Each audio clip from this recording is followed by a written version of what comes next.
So I think a perfectly reasonable question to ask might be, why did we suddenly move away from inequalities and start talking about absolute value, you maniac? Well, you won't believe what I have in store for you. If you were like, I love inequalities, but I also love absolute value. I can't decide which one I love the most. Well, I got good news. You don't have to decide.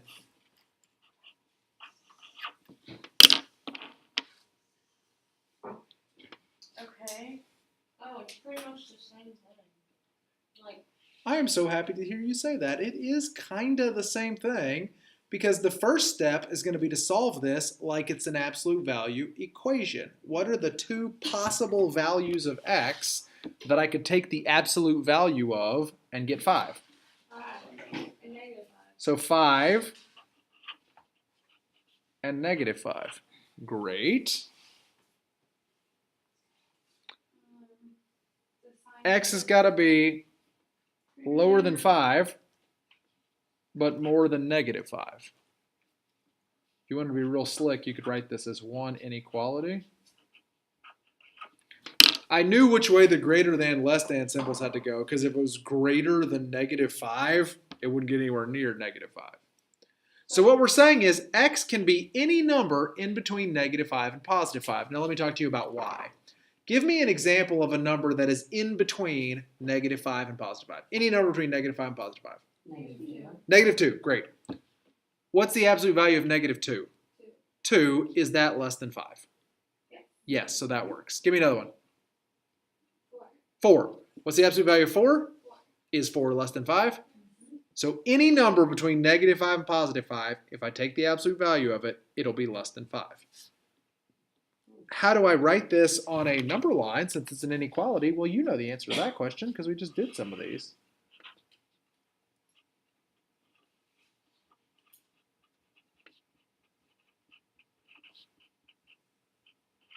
One, two, three, four, five. Sorry, I got bored doing that. So from negative 5 to positive 5, I do parenthesis on negative 5, parenthesis on positive 5, and it's everything in between. If you want to impress the ladies at the math party with your interval notation, it'd be exactly right, because it's not equal to negative 5, positive 5. It's just 5.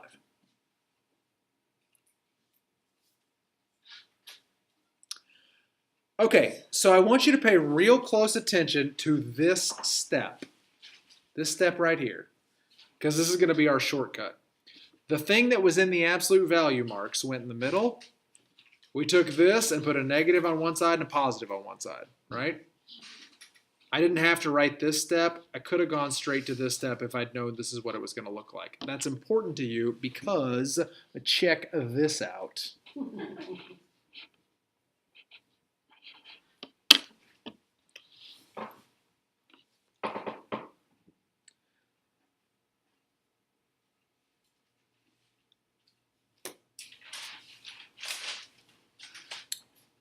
I'm going to encourage you to not set this up as two different inequalities like we did here. You can, but I don't recommend it. I'm going to recommend you do it like this. The thing in the absolute value in the middle, and then positive and negative number on either side.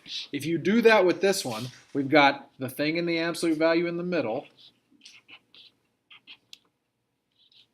with a negative and positive of the number. And that's a handy little way to go straight to the inequality. And we just solved some of these a few minutes ago. What do? Add 6. Add 6 to everything.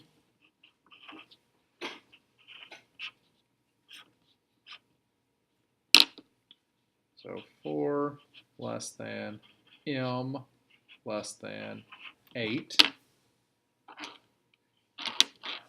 So on my number line,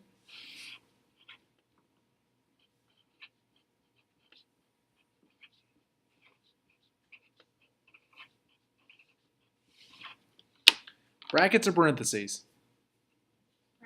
Parenthesis on 4, 8, and everything in between. Or an interval notation, 4, 8.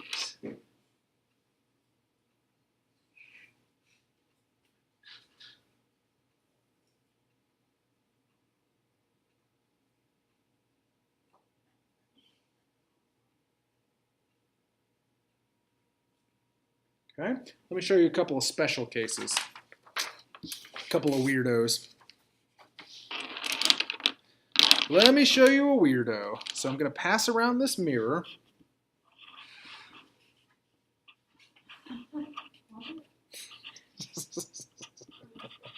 Oh, I'm so silly.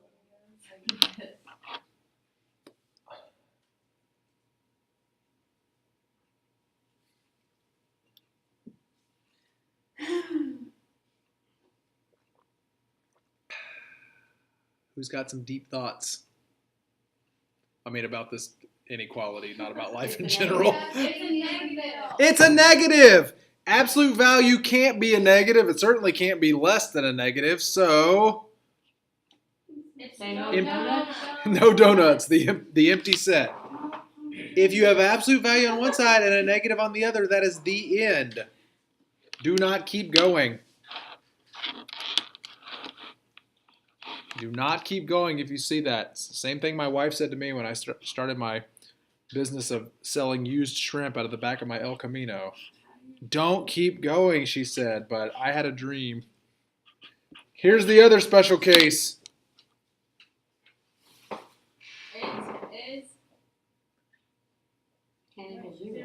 It can equal 0, but this is the kind that only has one answer instead of two. Oh. So you could not put this on a number line. Your answer is just going to be a number. Because when it's 0, you have a single solution. This is the special case. If it's 0, there's only one answer. Okay, 0. So, could be. I'll have to solve it to find out.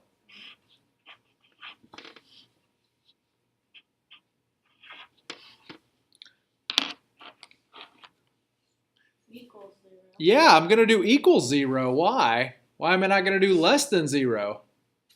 Because that's a negative. Because that would be a negative, and you can't have the absolute value of a negative. So I'm just going to have one answer here. The math is the tricky. The algebra, I guess, is the trickiest part. And really, just the first step is tricky. What's the first step? Multiply by 5. That's really the only part that's kind of tricky. So that gives me 3x minus 2 equals 0.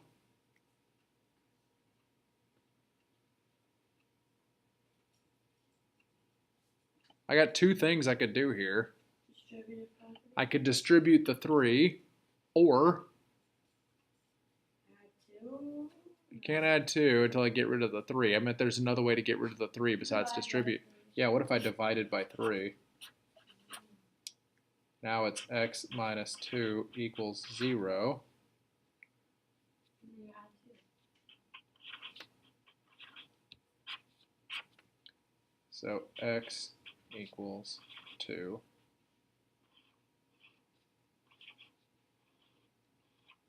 A single solution. 2.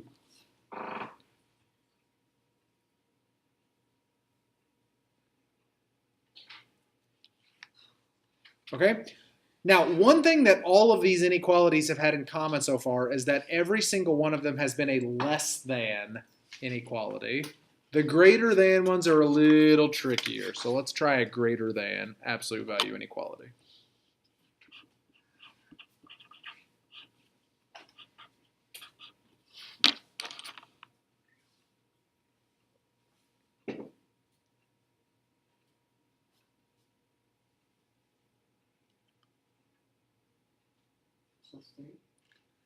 So this is one of those cases where you can't put the y minus 3 in the middle and do -7 and +7 because of the greater than.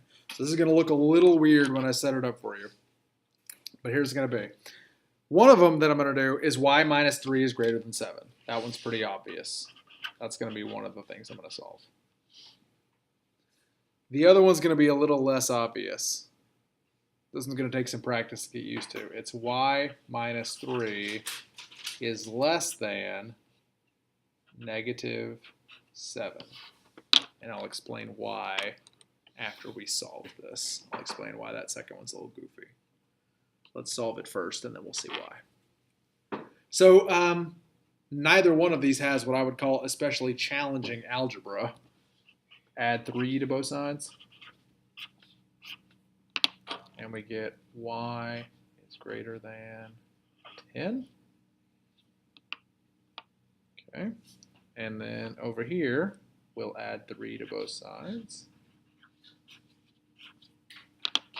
And we get y is less than negative 4. Okay. So let's talk about why this was negative 7. This was greater than 7, so like every absolute value problem we've done, we need a positive 7 and negative 7, right? That part shouldn't be tricky to you. The part that should be tricky is why was this one greater than and this one was less than? Why wasn't this one also greater than negative 7? The obvious answer is that every absolute value is greater than negative 7, because you can't have an absolute value that's negative. Every absolute value you ever take is going to be higher than a negative. Okay, but less than? How can you be less than a negative with absolute value? Well, let's go back and check it out. This is y is less than negative 4. Give me any number less than negative 4. Negative 2. That's not less than negative 4. No, that's less than 4. -7. Negative 7, great. Negative 7. Negative 7. So what's negative 7 minus 3? Negative 10. And what's the absolute value of negative 10? 10, which is bigger than 7. So in order for the absolute value to be bigger than 7, we have to have, and this I'm going to use the wrong words, but I think this will make sense. In order to have an absolute value greater than 7, we have to have a really, really big negative number. We have to have a negative number that's bigger than, I'm using like the most giant air quotes ever, bigger than 7, because like every negative is less than 7. But I mean like a number larger than 7 with a negative in front of it in order for the absolute value to be bigger than 7. For something to be bigger than 7, I need like absolute value of negative 8, absolute value of negative 9, absolute value of negative 10. That's what I was looking for in that case. Okay, that being said, how do I write the answer? Bigger than 10 but less than negative 4? If I were to do this on a number line, and I need a giant number line because it goes from negative 4 to positive 10,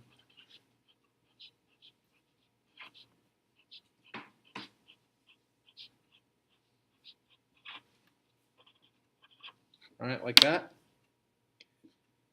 Y is greater than 10 means 10 and up.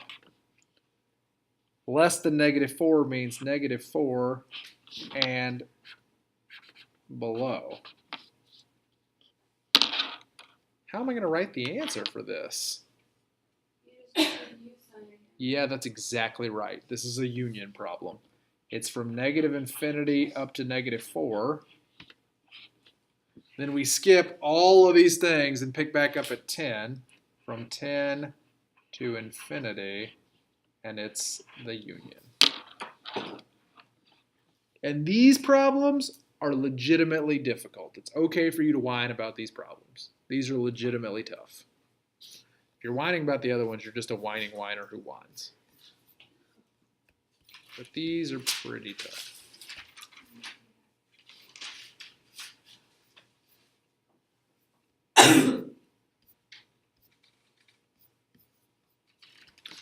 Okay, let's try another one of these.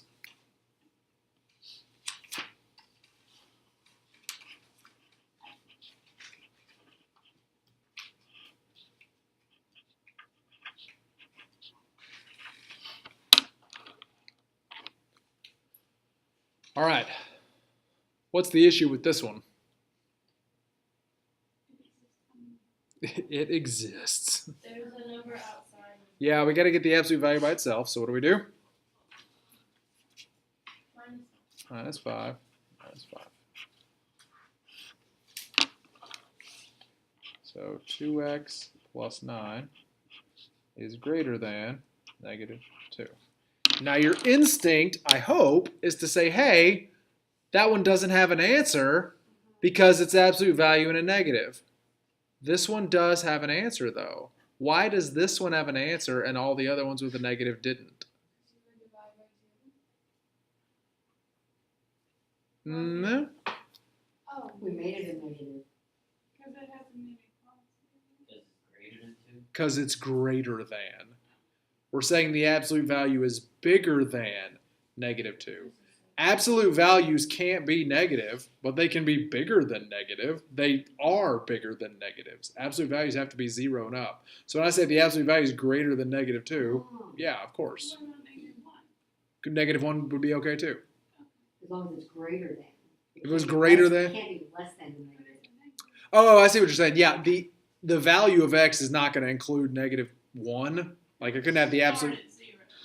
Yeah, after I do the absolute value, it's going to have to be at least 0. Now x can be negative. Like if x was negative 1, 2 times negative 1 is negative 2, plus 9 is 7, and the absolute value of 7 is more than negative 2. So the x could be negative, but the thing in the absolute value can't be. Okay, so what are our equations here? 2x plus 9 is greater than negative 2. Uh-huh.